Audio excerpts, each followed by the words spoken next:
우리 같이 말씀을 한 절씩 교도하도록 하겠습니다. 제가 한 절, 여러분 한 절 교도하도록 하겠습니다. 이런 일이 있은 지 얼마 뒤에 하나님이 아브라함을 시험해 보시려고 그를 부르셨다. 아브라함하고 부르시니 아브라함은 왜 여기에 있습니다 하고 대답하였다.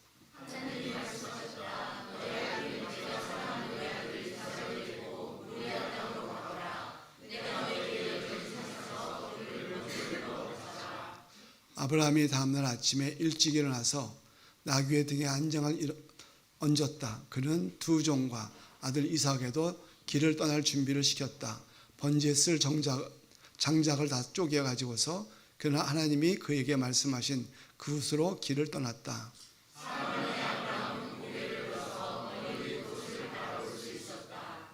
그는 자기 종들에게 말하였다. 내가 이 아이와 저리로서 가서 예배를 드리고 너에게로 함께 돌아갈 터이니 그동안 너희는 나귀와 함께 여기에서 기다리고 있거라.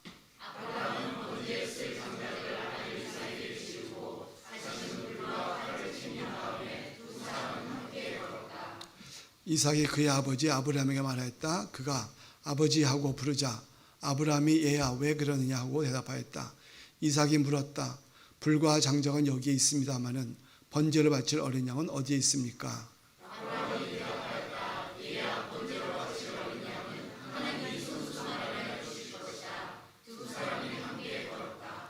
그들이 하나님이 말씀하셨던 그곳에 이르러서 아브라함은 거기에 제단을 쌓고 제단 위에 장작을 벌려놓았다.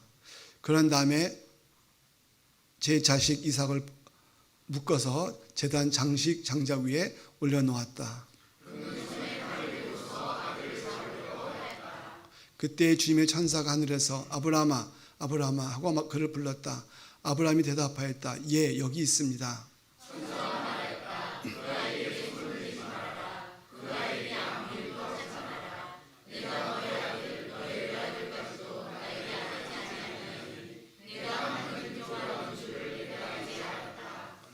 아브라함이 고개를 들고 살펴보니 숲풀 속에 숫양 한 마리가 있는데 그 뿔이 숲풀에 걸려 있었다. 가서 그 숫양을 잡아다가 아들 대신에 그것으로 번제를 드렸다.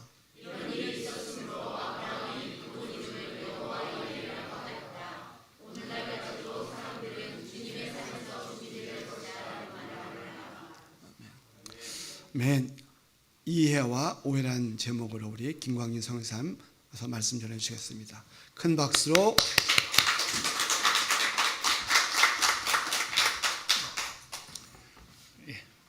박수까지 쳐주시니 감사합니다.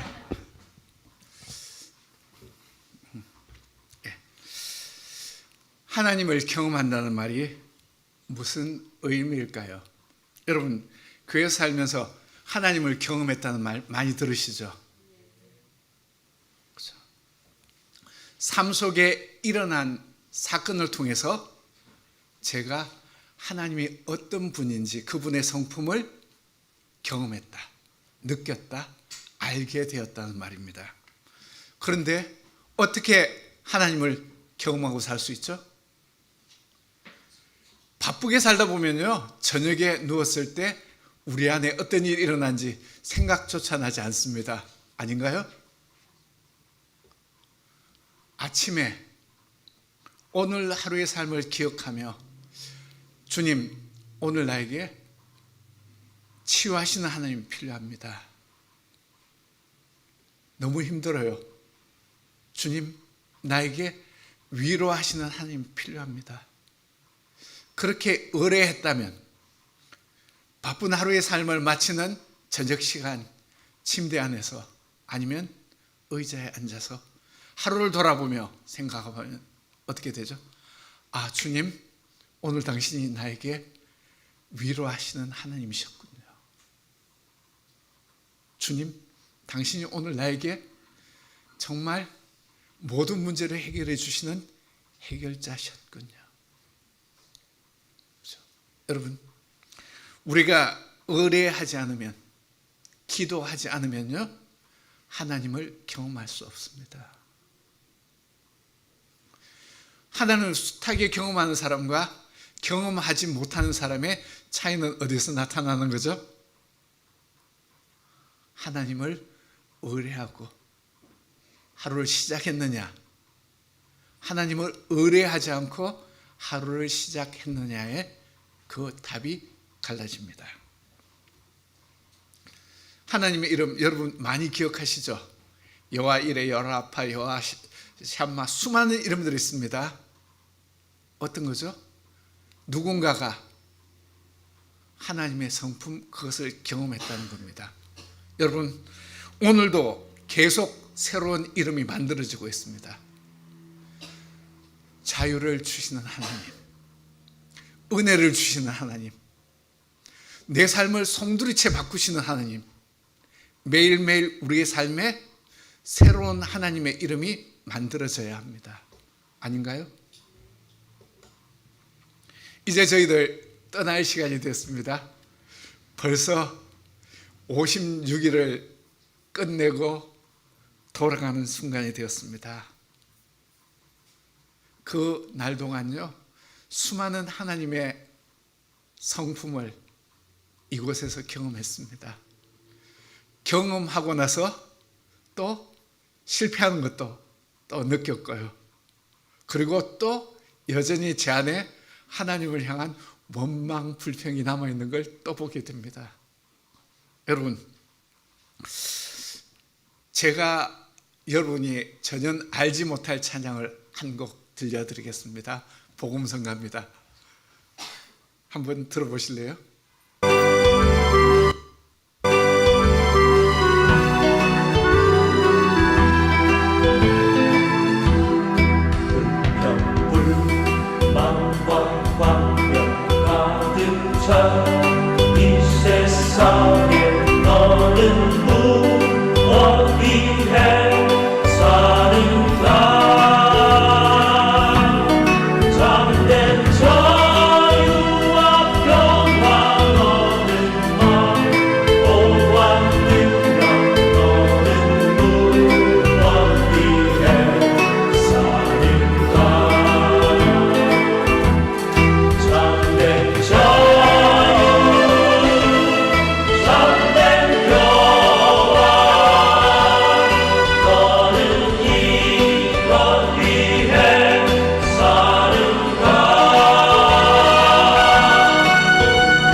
은 더 아름답습니다. 제가 이 자리에서 부르고 싶은데 못 부릅니다. 왠가일까요? 지독한 음치입니다. 20대, 10대 말에 제가 가장 많이 불렀던 찬양입니다. 이 찬양을 아시는 분 손 한번 들어보실래요? 이 안에 유일하게 아는 존재가 있다면 제 아내가 알 뿐입니다. 이 찬양이 왜 안 알려졌을까요? 복음성가 중에 유일한 금지곡입니다. 여러분, 금지곡 뭔지 아시죠? 가사가 뭐죠? 불평, 불만과 한멸 가득 찬 이 세상. 그렇죠? 오공정부가, 유신정부가 가사를 오해했습니다. 그죠? 그래서 이 찬양의 작사자가 미상입니다. 왜죠? 알려주면 철커덩 감옥 끝. 그죠?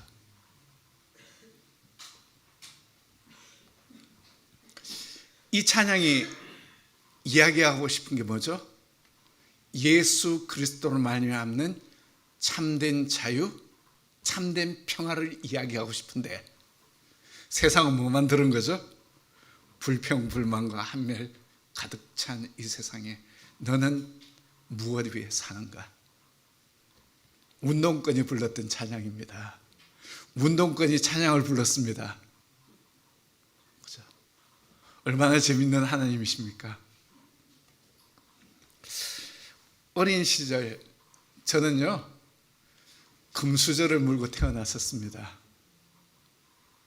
대구에서 10대 부자 안에 드는 집에 막내 아들로 태어났습니다.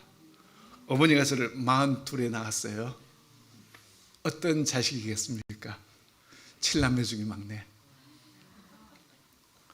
그런데 초등학교 2학년에 때 저희 집이 완전히 망해버렸습니다. 그래서 단칸방에 10식구가 함께 자는 삶이 시작됐습니다.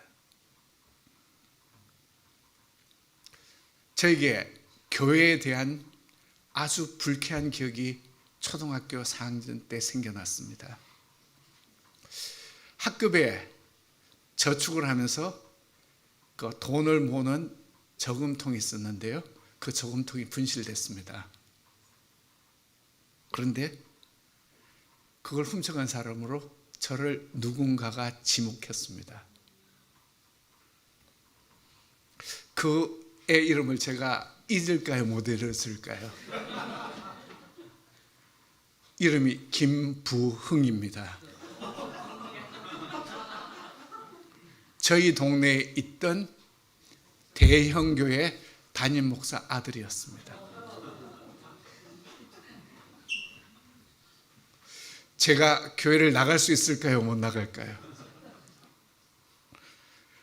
전도를 오거나 누가 이야기할 때 제가 교회 갈 생각이 들까요? 안 들까요? 전혀 안 듭니다. 어릴 때 경험했던 것과 변하지 않는 삶의 갈등이요, 저를 방황하게 했고 고통스럽게 만들게 했고 가출하게 만들었습니다. 3개월 동안 가출해서 생활해 봤습니다. 제암날은 더 막막하더라고요. 제 발로 집으로 돌아왔습니다. 그래서 들어갔던 학교가 미션스쿨, 분이엘 고등학교, 부산에 있는 학교입니다. 분이엘 무슨 뜻인지 아시죠? 하나님을 경험한 사건이 담긴 이름입니다. 거기를 갔는데 일주일에 한 번 성경 시간이 있었습니다. 성경 시간에 이름을 잊지 않는 두 목사님이 있습니다. 분이엘 고등학교에 교목이셨던 이정산 목사님이, 추수원 목사님이 두 번에 걸쳐서 첫 2시간에 예수 그리스도의 부활에 대해서 가르쳐 주셨습니다. 뭔가 하니까요? Who moved the stone? 누가 돌을 옮겼느냐? 그 이야기를 듣는 순간 제 안에 어떤 생각이 들었냐 하니까, 예수님의 부활을 누구도 부정할 수 없는 역사적인 사건이다. 그래서 그 주일날, 돌아오는 주일날 제 발로 저희 동네에 있는, 근처에 있는 교회를 걸어 들어갔습니다. 그게 저희 교회 첫 출석입니다.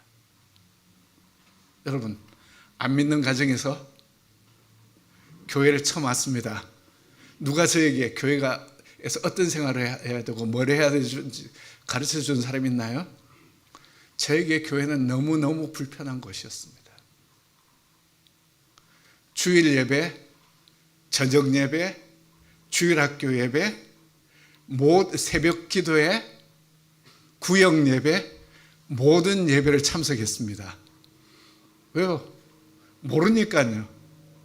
제가 가야 되는 자리인지 안 가야 되는 자리를 모르고 예배를 참석했습니다. 오지 말라고도 아무도 이야기 안 했고요. 오라고 이야기도 안 했습니다. 고등학생이 새벽에서부터 모든 예배, 몇 개월 지나서 찬양단 모임에 찬양대 연습에도 참석하고 있었습니다. 음치가요. 교인들이 저를 바라보는 시각이 어떤 거였을까요? 쟤 뭐지? 그죠? 아무도 저에게 어떻게라고 이야기를 하지 않았습니다. 교회 안에서 너무너무 이상한 아이. 6개월이 지났는데요, 고등학교 1학년인 제가 고등부 학생회장이 됐습니다.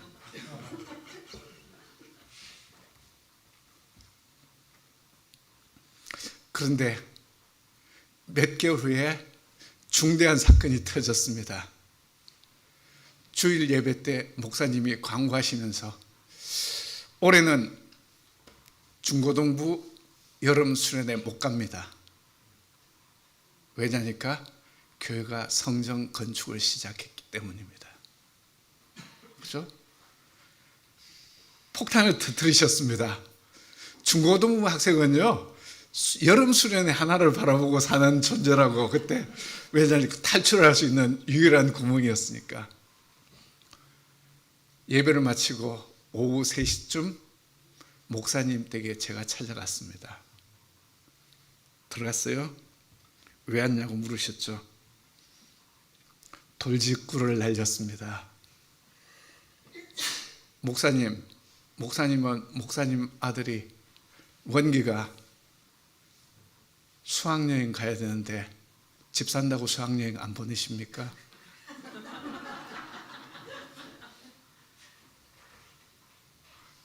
목사님은요, 군목으로 예편하신 분입니다.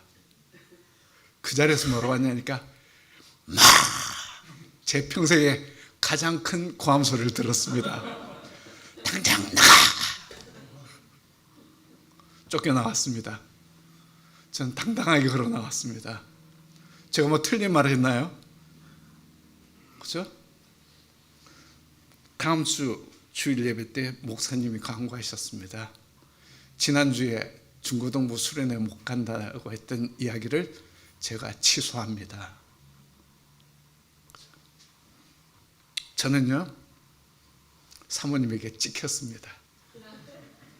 그리고요, 교회에서 아주 불편한 존재로 그 교회를 떠날 때까지 지금까지도 저를 불편한 존재로 생각합니다.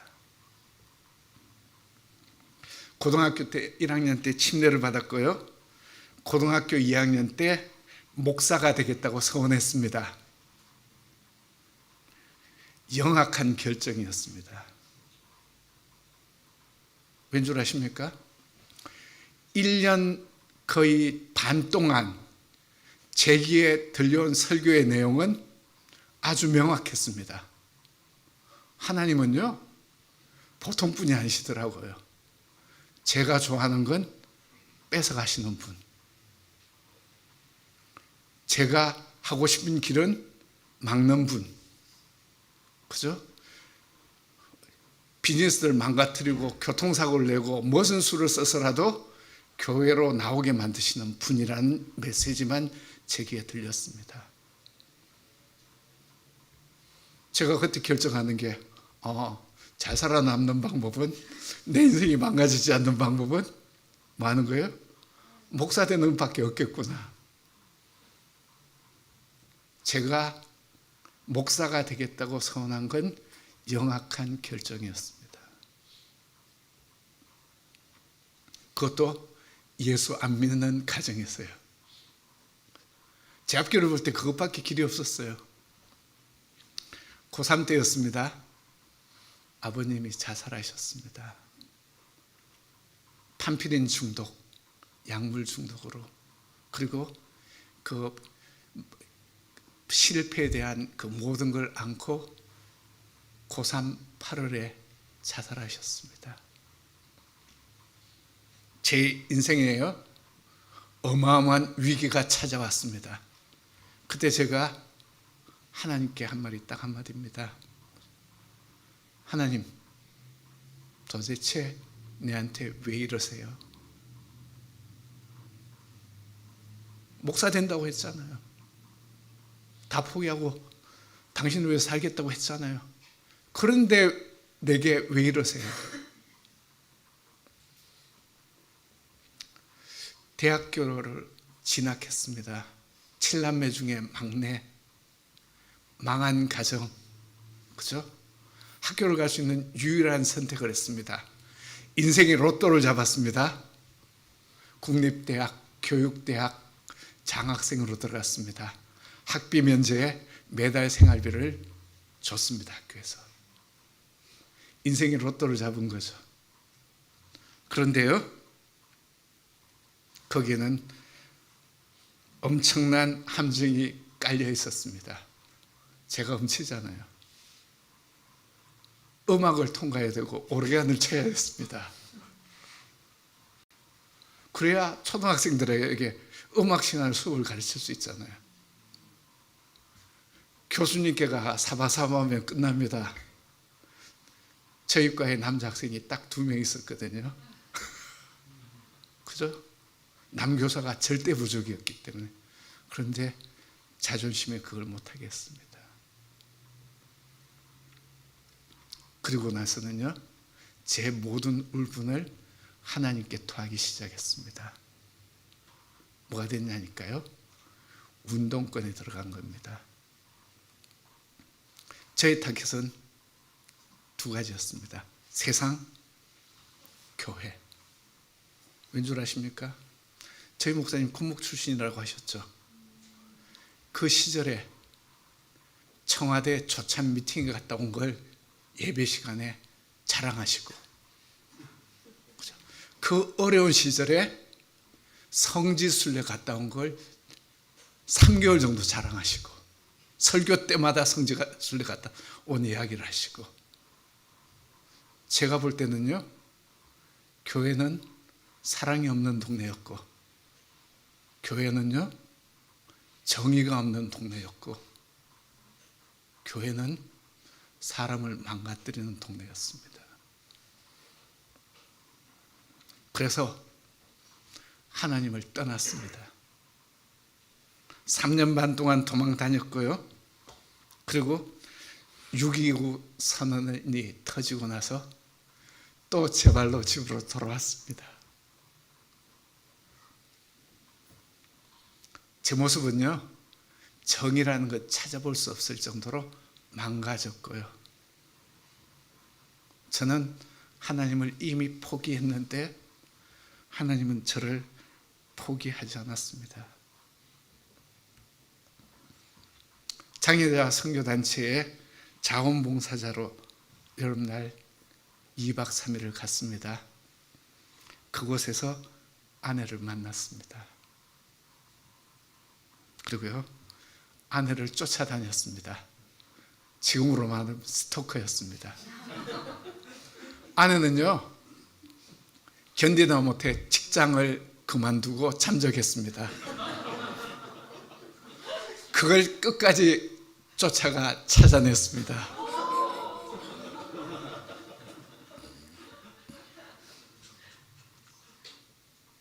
신학대학교를 들어갔고, 아내는 평생 저를 위해서 기도했고요, 저를 위해서 후원했습니다.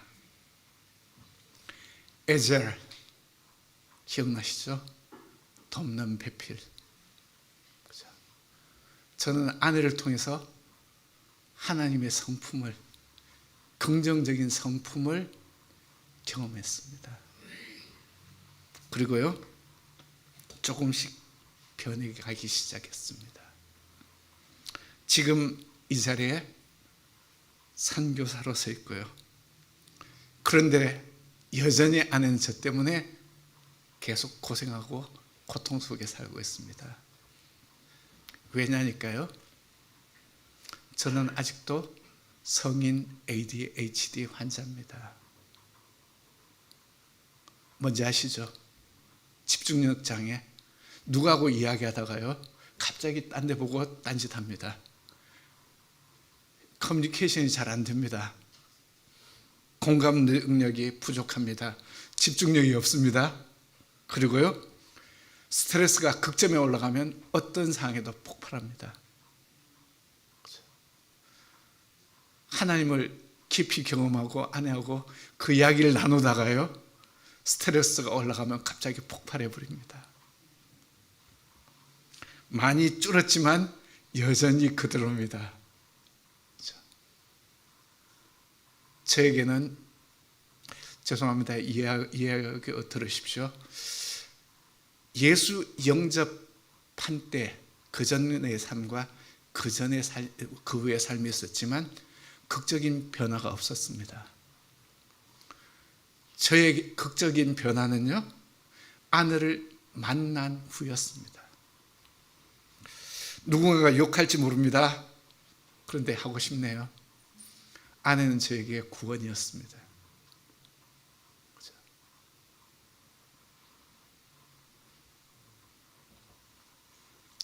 제가 아내를 만나기 전까지 이해했던 그 하나님이 정말 우리 하나님일까요? 그 하나님에 대한 저의 이해가 올바랐던 걸까요? 아니면 오해였을까요? 우리는요, 우리의 경험과 우리의 생각과 듣는 풍을로 하나님의 어떤 분이시라고 이미 재단해 놓고 우리의 신앙생활을 시작하지 않으셨나요? 성경이 말하는 하나님, 그분이 어떤 분이시죠? 우리의 시각으로 갖고 남을 바라보면 반드시 오해합니다. 그 사람의 시각을 생각하며 그 사람의 처지를 생각하며 그 사람의 한 행동을 바라보면 이해가 됩니다. 아닌가요? 자, 우리가 하나님을 오해하지 않을 방법은 우리의 시각으로 하나님을 봐야 됩니까? 하나님의 시각으로 하나님을 이해해야 됩니까? 하나님의 시각으로 이해하는 것밖에 없죠. 하나님의 시각을 보여줄 수 있는 유일한 책은 성경입니다. 그렇죠? 그리고요, 우리가 그 성경을 읽을 때 하나님께서 우리 마음에 말씀해 주십니다. 이해시켜 주십니다. 저에게 그 하나님에 대한 해답을 줬던 성경 본문이 오늘의 본문입니다. 여러분, 이 본문에 대해서 설명 안 해도 다 아시죠? 그죠? 수탁이 들었습니다. 그런데 여러분에게 이렇게 말씀드려 볼게요. 시험이라는 단어가 긍정적인 단어입니까? 부정적인 단어입니까? 부정적인 단어죠. 왜냐니까요? 학창시절에 우리에게는 어마어마한 트라우마를 안겨주는 선생님이 있습니다. 갔는데요, 선생님 시험 문제 어디서 나와요? 너희 배운 데 안에서. 문제를 푸는데 왜 그렇게 안 배운 것만 나와요? 그죠? 세상만이 그러지 않았습니다. 교회에서도 시험에 대해서 우리에게 부정적인 이미지만 심어줬습니다. 제가 입증해 볼까요? 찬양 제목들을 부를게요. 험한 시험 물속에서 나를 건져주시고, 험한 시험 물속에서 너 시험을 당해 범죄치 말고, 내 모든 시험 무거운 짐을 견디다 못해 쓰러질 때, 세상의 유혹 시험이 내게 몰려올 때 나의 힘으론 그것들을 모두 이길 수 없네. 거대한 폭풍 가운데 위축된 나의 영혼 어찌할 바를 몰라. 세상과 교회가 우리에게 심은 시험의 이미지는 뭐죠? 아주 부정적인 겁니다. 긍정을 찾아볼래야 찾아볼 수 없는 단어로 우리에게 다가왔습니다. 그런데요, 성경에서 말하는 시험에 대한 바른 이미지는 뭐죠? 고린도 10장 13절 한번 보실래요? 우리 같이 봉독할까요? 여러분은 사람이 흔히 겪는 시련 밖에 다른 시련을 당한 적이 없습니다. 하나님은 신실하십니다. 여러분이 감당할 수 있는 능력 이상으로 시련을 겪는 것을 하나님은 허락하지 않으십니다. 하나님께서는 시련과 함께 그것을 벗어날 길도 마련해 주셔서 여러분이 그 시련을 견뎌낼 수 있게 해 주십니다. 아멘. 시험이라는 단어하고 똑같은 단어가 성경에 시련, 환난, 훈련, 같은 단어입니다. 하나님이 만들어 놓은 시험의 디자인은 뭐였어요? 우리가 감당할 수 있는 건 외에는 안 한다. 다른 시련, 감당하지 못할 시련 안 준다. 그리고요, 허락조차도 안 한다. 그런데 그 시련에 피할 길까지 예배해 주신다. 견뎌낼 수 있게 만들어 주신다. 그런데 왜 우리 머리에는 끊임없이 시련이 부정적인 개념으로 다가와 있죠? 뭔가 something wrong 아닙니까? 저의 찾은 해답은요, fear driven인가 love driven인가였습니다. 사랑으로 나를 격려하고 끌고 가려고 하는가, 두려움을 줘서 그죠? 교회 안에 묶어 놓으려고 하는 것인가, 하나님 떠났다가 어마어마한 일 당할 거니까 떠나지 말고 버티자. 그죠? 여러분, 하나님은 신실하신 하나님입니다. 우리를 끊임없이 사랑하시는 하나님입니다. 우리가 100번 넘어지면 101번 기회를 주고요, 10,000번 넘어지면 10,001번의 기회를 주시는 분입니다. 성경이 그렇게 이야기합니다. 여러분, 아브라함이 하나님을 시험하려고 했죠. 시험의 진짜 목적이 뭐죠? 실력 테스트입니다. 내가 배운 걸 얼마나 잘 소화했는가, 얼마나 잘 적용하고 사는가를 알기 위해서 테스트하는 겁니다. 괴롭히려고 테스트하는 게 아닙니다. 그런 아름다운 성품을 가진 하나님이 아브라함을 테스트하십니다. 뭐라고요? 너 믿음 제대로 성장했느냐? 여러분, 아브라함의 과거 성적은요, 너무너무 화려했습니다. 기억하십니까? 낙제의 위기를 몇 번 넘어갔습니다. 그죠? 위기만 만나면요, 애굽으로 도망가고요, 아내를 그죠? 여동생이라고 이야기하고 팔아먹기까지 했고요. 그죠? 유급도 수차례 당할 뻔했습니다. 75세에 아들을 주겠다고 약속했는데 그걸 못 믿고 헛소리 해가지고요, 간신히 믿음이 성장한 100세의 아들을 받았습니다. 그런데 그 중간을 참지 못하고 계속 사고를 쳤습니다. 엘리에셀이 내 기업 물을 자입니다. 하나님이 아니라고 하니까 딴짓해서 이스마엘을 낳았습니다. 지금도 그것 때문에 우리들이 고통받고 있는 거죠. 그런데도 하나님은 아브라함을 버리지 않고 새로운 기회를 또 주셨습니다. 그게 오늘 본문의 이야기입니다. 우리가 하나님을 25년 기다려요? 그런 참을성이 있는 크리스찬을 저는 본 적이 없습니다. 하나님이 아브라함을 25년, 아니죠, 그 이전까지 생각하면 수십 년을 참아주신 겁니다. 그죠? 제가 언제 바뀌려나, 제가 언제 우리말로 하면 인간 되려나. 그죠? 여러분, 오늘 본문으로 돌아가 볼까요? 테스트를 받는 아브라함, 3절입니다. 다음 날 아침에 일찍 일어나서, 여러분, 그 밤에 잤다는 겁니까? 안 잤다는 겁니까? 잤죠, 그죠? 여러분, 저런 중대 사태가 터져 있는데 잘 수 있습니까?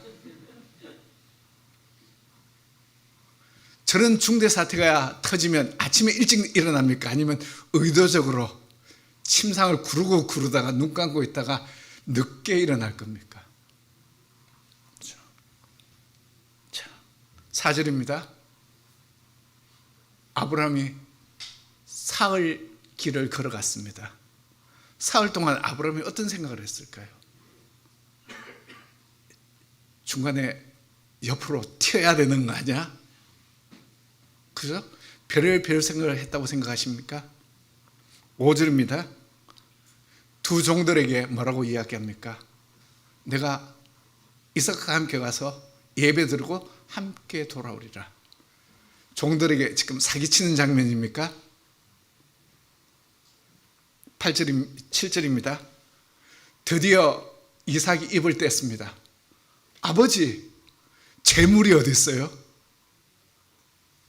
속으로 너야 너 이러고 있었겠습니까? 8절 아브라함의 대답입니다. 뭐라고요?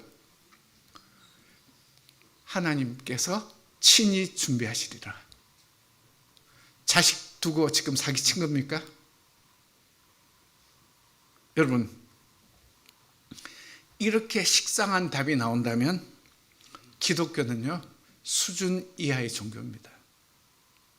왜죠? 목적을 위하여 사기를 마음대로 칠 수 있는 종교.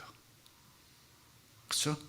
믿는 하나님은 피의 인신 제사를 받는 분, 자식을 제물로 요구하는 고약한 하나님, 그죠? 가장 소중한 걸 줬다 언제든지 마음 틀리면 뺏어가시는 변덕장이 하나님. 여러분, 그런 하나님을 믿고 계십니까? 제 안에 그려진 이미지가 그거면 제가 할 일은 뭐죠?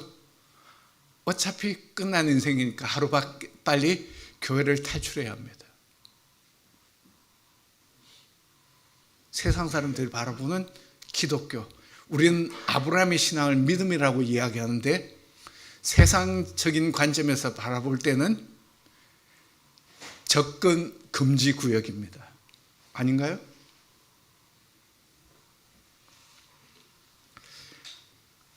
하나님이 아브라함을 시험하고자 했던 그 목적이 히브리서 11장 17절에서 19절에 나옵니다. 한번 띄워주실래요? 같이 봉독할까요? 아브라함은 시험을 받을 때 믿음으로 이삭을 바쳤습니다. 더구나 약속을 받은 그가 그의 외아들을 기꺼이 바치려 했던 것입니다. 일찍이 하나님께서 아브라함에게 말씀하시기를 이삭에게서 내 자손이라 불릴 자손들이 태어날 것이다 하셨습니다. 하나님께서는 이삭을 죽은 사람들 가운데서도 되살릴 수 있다고 아브라함은 생각했던 것입니다. 그러므로 비유하자면 아브라함은 이삭을 죽은 사람 가운데서 대받은 것입니다. 하나님이 아브라함에게 확인하고 싶었던 게 뭐죠? 아브라함에게 부활 신앙이 있느냐 없느냐. 그게 하나님의 테스트였습니다. 그렇죠? 그는 드디어 합격했습니다. 칼을 들어 가슴을 찌를 때 아브라함 마음에 든 생각이 어떤 걸까요? 주저주저하면서 찔렀을까요? 당당하게 찌르려고 했다고 생각합니다. 그의 머리에는 무슨 생각이 남아있는 거죠? 내가 얘를 죽여도 하나님은 되살릴 것이다. 약속하셨으니까. 아닌가요? 그게 하나님의 정당한 테스트죠. 그죠? 제 개인적인 생각으로는 구약의 사람인 예수님을 만난 적도 없고 예수님에 대해서 알지도 못했던 아브라함이 믿음의 조상이 될 수 있는 유일한 이유는 부활신앙을 가졌기 때문입니다. 유대교에서는 다른 의미로 믿음의 조상이라고 부를지 몰라도 우리들은 그의 부활신앙을 보고 믿음의 조상이라 불러야 합니다. 아닌가요? 성경 본문으로 다시 돌아가 볼까요? 3절입니다. 아브라함이 다음날 아침에 일찍 일어나. 여러분, 그 밤에요 푹 잘 잤으니까 아침에 일찍 일어난 거죠. 왜 일찍 일어나요? 여러분, 시험 준비 잘 되면요 어떻게 생각합니까? 시험 빨리 치고 문제 다 풀고 그냥 먼저 나가 편히 놀겠다고 생각하시지 않나요? 시험이 준비 안 되면요 시험 시간 좀 늦게 왔으면 좋겠다. 아브라함의 상태가 그거였습니다. 시험에 대해서 충분히 준비됐으니까. 자, 4절입니다. 3일 만에 모리아산 입구까지 도착했습니다. 3일 동안 아브라함의 행적을 생각해 보실래요? 낮에는 어디를 걸었죠? 광야를 걸었습니다. 광야에 가장 많은 게 뭐죠? 모래. 모래를 밟으며 아브라함이 무슨 생각을 했을까요? 하나님께서 나에게 이삭을 통해 이 모래보다 더 많은 자손을 주겠다. 그죠? 밤에 들에서 누워서 잘 때 가장 많이 보이는 게 뭐였습니까? 별. 볼 때 무슨 생각했을까요? 하나님께서 나에게 이삭을 통하여 저 별보다 더 많은 자손을 주겠다고 약속하셨어.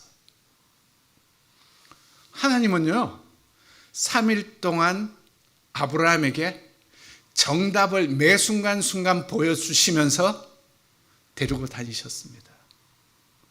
동행하셨습니다. 아닌가요? 그래서 그는요, 주저없이 칼을 꽂을 수 있었던 겁니다. 그때 스탑한 거죠. 그죠? 왜요?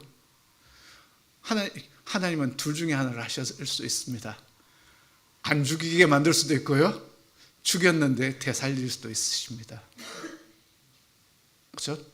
그런데 저는 아브라함에게, 이삭에게 트라우마를 남기지 않게 하기 위하여 거기서 멈췄다고 생각합니다.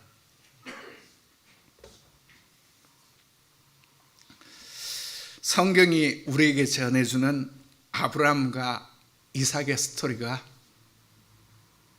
우리가 이제껏 생각해오던 것과 동일한가요? 다른가요?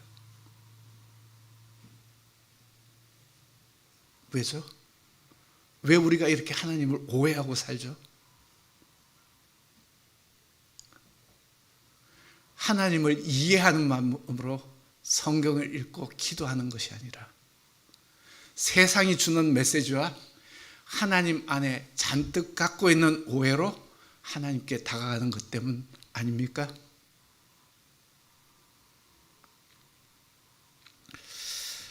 자, 아브라함이 시험을 포기했다면, 가다가요 중간에 옆길로 해가지고 애굽으로 도망갔다면, 아니면요 하나님이 나 몰라 하고, 아브라함이 나 몰라 하고 하나님을 그 순간 떠나버렸다면 하나님은 어떻게 하셨을까요?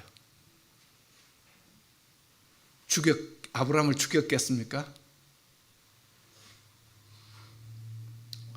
제가 빨리 돌아와야 할 텐데, 제가 분명히 이걸 넘어갈 능력이 있음에도 불구하고 중도에서 포기하다니.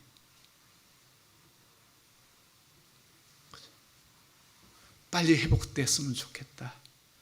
빨리 돌아왔으면 좋겠다. 빨리 나와 함께 했으면 좋겠다. 그게 하나님 아버지의 마음이 아닌가요? 우리 하나님은 세상과 달리 끊임없이 기회를 주시고요, 또 주시고 또 주십니다.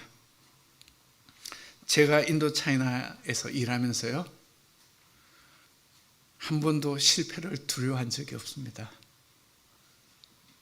힘들었고요, 불편했고요, 괴로웠고 고통스럽고 아픈 순간들이 있었습니다.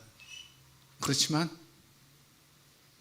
제게는 그분은요, 제가 통과하지 못할 시험을 주지 않는 분이셨습니다. 그럼에도 불구하고 중간에 포기도 했고요, 넘어지기도 했고 하나님을 원망하기도 했습니다. 그런데 여전히 하나님은 저를 끌고 가시고 계십니다. 여러분, 제 삶에 끊임없이 문제들이 터졌고요, 위기가 찾아왔습니다. 왜죠? 하나님의 문제가 아니고 저의 문제였습니다. 생명사움 공부할 때 배운 말씀 기억납니까? 도와주고 싶은데 방법이 없네. 기억나세요? 잃어버리시는 분이 좋으신 분입니다. 다 기억하고 있으면 말할 이유가 없잖아요. 자, 세상 사람들은요, 예수 그리스도를 깡패로 생각합니다. 자기는 특별히 잘못 저지르고 살지 않았기 때문에 죽으면 천국 갈 거라고 생각하는데, 중간에 예수라는 존재에서 너 나 믿어? 천국. 너 나 안 믿어? 지옥. 그죠? 이게 세상 사람들이 생각하는 예수 그리스도에 대한 이미지입니다. 사실은 뭐죠? 내가 쟤를 좀 도와주고 싶은데 내한테 구하질 않네. 내가 개입을 할 수가 없네. 누가 좀 쟤한테 가가지고 내한테 돌아오라고 좀 이야기해 줄 사람이 없을까? 왜죠? 하나님은요, 이 세상을 우리에게 위임하셨습니다. 너희는 땅에서 번성하고 다스리고 정복하라고. 지구상의 모든 권한을 누구에게 주신 거죠? 인간에게 줬습니다. 그런데요, 끈끈이 하나님이 개입하면 하나님은 이상한 신분이죠. 자, 사장님이 과장에게 이것까지 전결하라고 딱 해놓고요, 맨날 와서 그걸 간섭하고 사장이 다 리뷰하고 이야기하면요, 딱 한마디입니다. 과장 보고 너 회사 떠나라는 이야기입니다. 아닌가요? 하나님이 권한을 위임했기 때문에 이 지구상의 어떤 문제에도 하나님은 개입할 수 없습니다. 개입하는 방법은 뭐죠? 우리가 하나님 그 문제를 해결할 능력이 없어요. 해결해 주세요라고 우리가 받은 위임을 하나님께 재위임할 때만 하나님은 개입할 수 있습니다.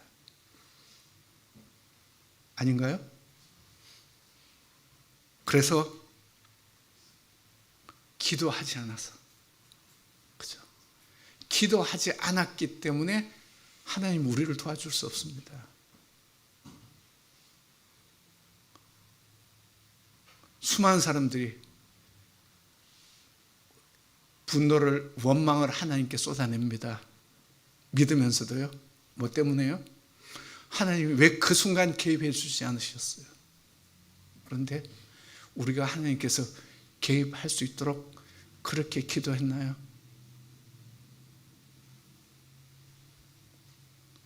그런데요, 하나님께 기도했는데도 안 이루어져요.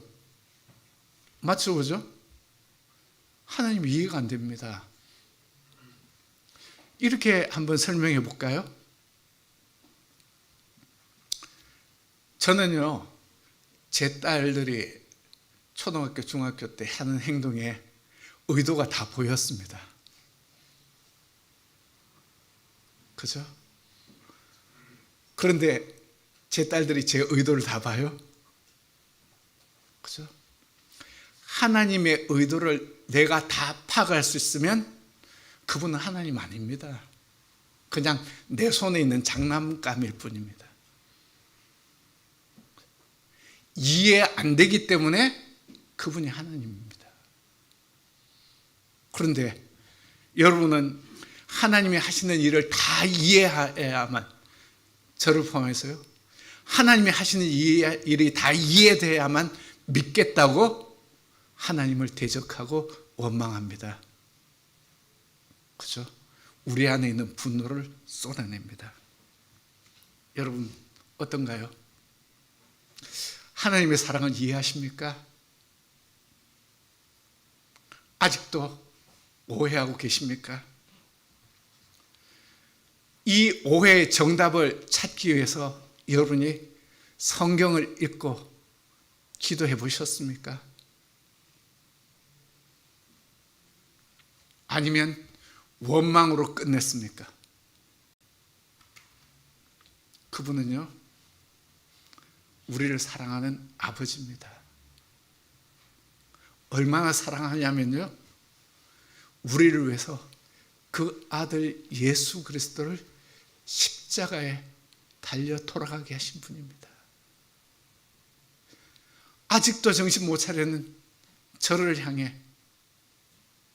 그래도 너를 사랑해. 그래도 내가 너와 함께 있어. 나를 위해서 사랑을 주체하지 못하는 그분.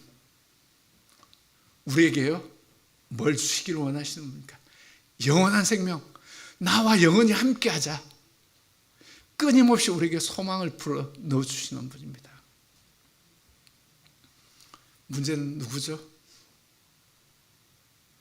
그 아버지의 사랑을 이해하는 시각으로서 가지 않고 끊임없이 오해하기로 작정하고 원망하고 불평하고 나는 절대 안 바뀔 테니까 하나님 당신이 바뀌어야 합니다라고 대적하고 있는 우리의 마음. 죄송합니다. 저 안에 아직도 하나님에 대한 원망이 남아 있습니다.